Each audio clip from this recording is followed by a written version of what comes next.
Pricing is one of the most important areas of your business.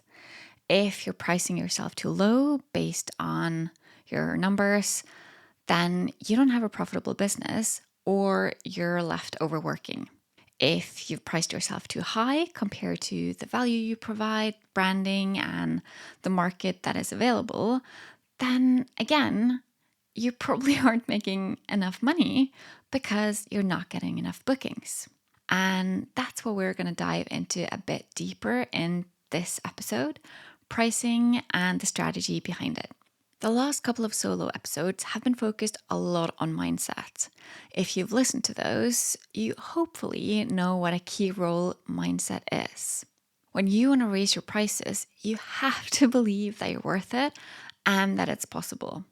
If you think that what you're doing is too expensive or that it's not going to work, you're really going to struggle. You have to, of course, make sure that your prices are profitable, but you also want to make sure that they reflect your skills and your experience and the value that you provide. So, who your client is matters so much. And this is where strategy comes to play. You can calculate your prices a million times, and maybe you already have, but you want to be sure to also be strategic about it.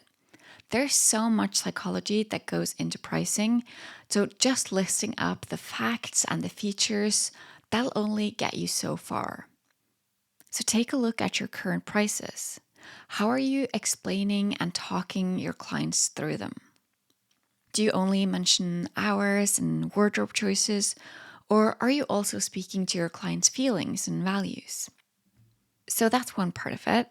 Another part is the prices themselves. So take a step back, get help from someone who can help you figure out your value and place in the marketplace. You have to have prices and branding that resonates with the kind of client that you want to work with. Just raising your prices or lowering your prices isn't going to help you get to the right place. I recommend making sure that you know exactly who you want to work with and how much money you want to make, and then creating price offers and branding around that. And the offers that you create have to be more than just profitable.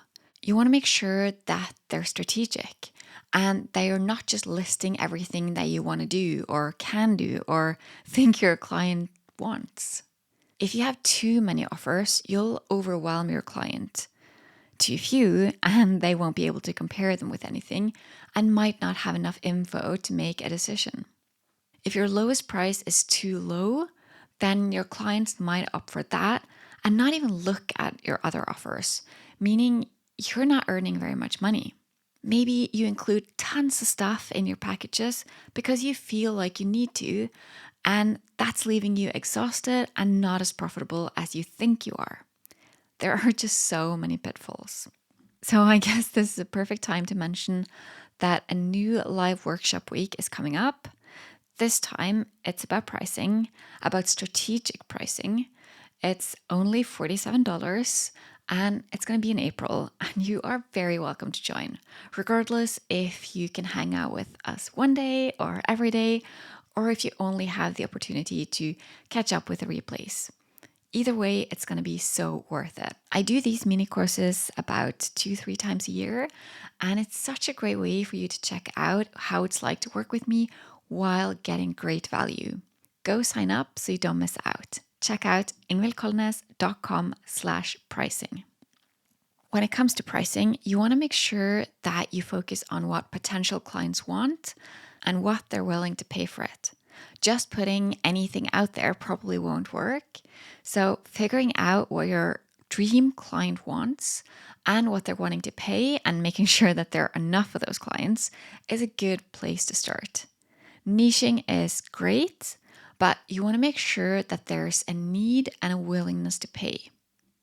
I know that it's often said that there are enough clients for everyone, but there's no automatic truth to that. I'm all about encouraging you to do the thing that's right for you, the thing that you enjoy the most and that you're the most suited for. But you have to make sure that there are enough clients out there. And contrary to what many might think, a lower price won't solve your problems. Sure, maybe it's easier to get more clients sometimes, but it's not easier to make a living or to get the right client. If your clients want quality, they're not looking for the cheapest photographer. And I know you're all about delivering quality. So stop trying to compete on price. That is not what you should care about. Sometimes it can feel tempting to give discounts or lower prices, but this means that you have to have more clients to get the same revenue. And revenue is really important when you're running a business. And making a living as a photographer means running a business. So, sure, money is not your main motivation, but it's still really important.